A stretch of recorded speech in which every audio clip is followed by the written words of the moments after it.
What is Crohn's disease and what can you do about it?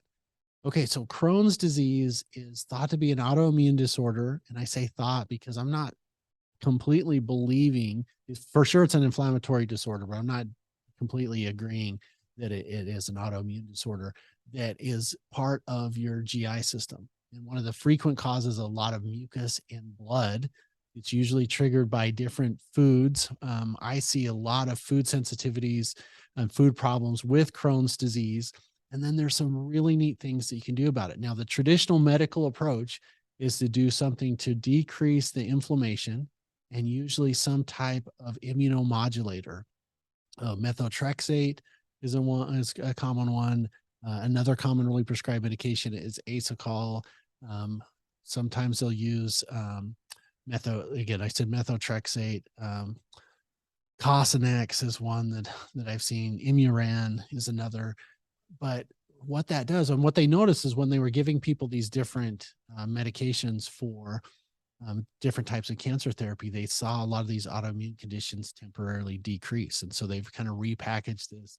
And the tough part is about those medications, in my experience, they'll find a medication. Usually it'll work for a time period, usually a couple years, and then it'll stop working. And then they'll get another one that works a little bit less. And I see a lot of people at the end of Crohn's disease looking for alternatives to medicine because they've been through kind of the medical treatment.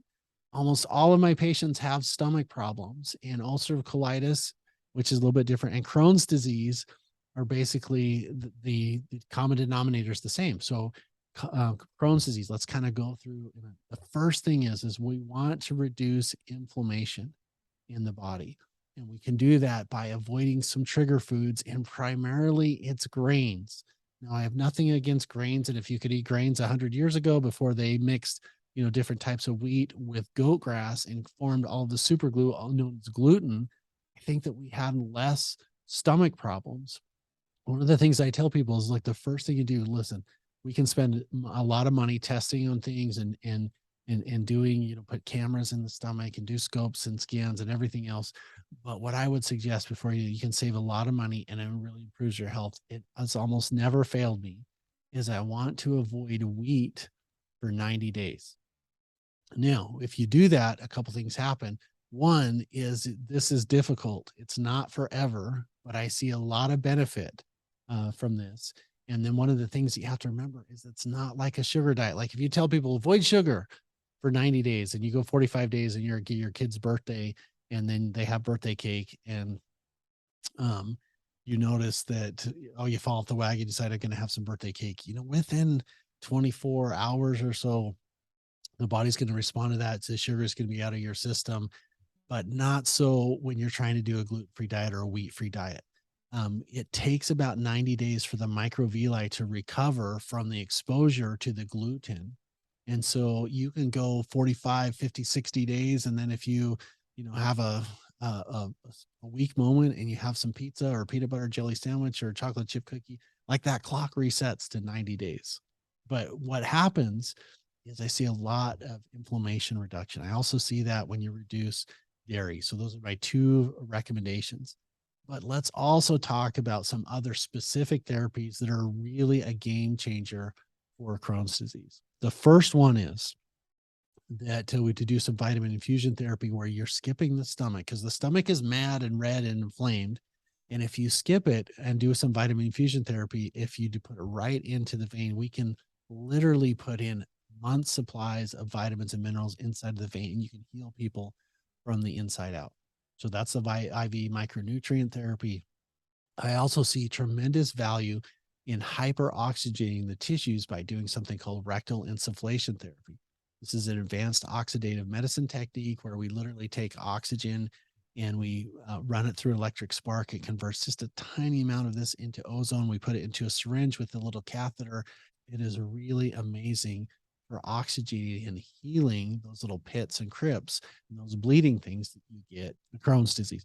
Now, the other thing that's really, really beneficial is there is a sticky herb called okra pepsin. And okra is the sticky component. It's literally like vacuum cleaning or a lint rolling the lower part of your GI system.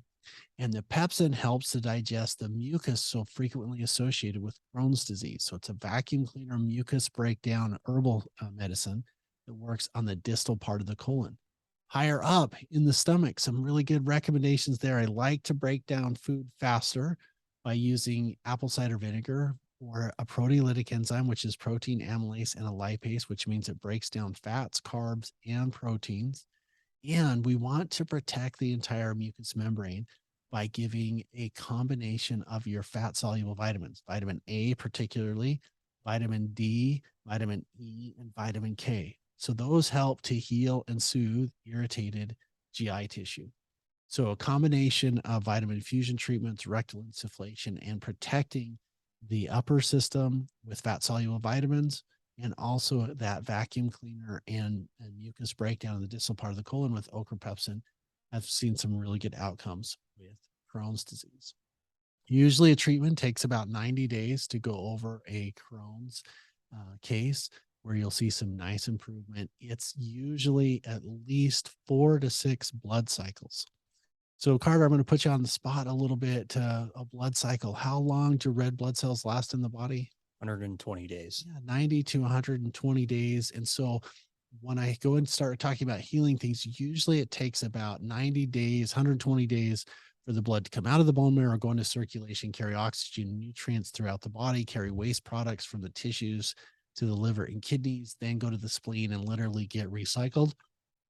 And so about 4 to 6 blood cycles is what I've seen. It takes a lot of autoimmune conditions and Crohn's disease. So it's usually about a year, sometimes a year and a half to see some really nice breakthrough. I love treating Crohn's disease. I see really, really good outcomes with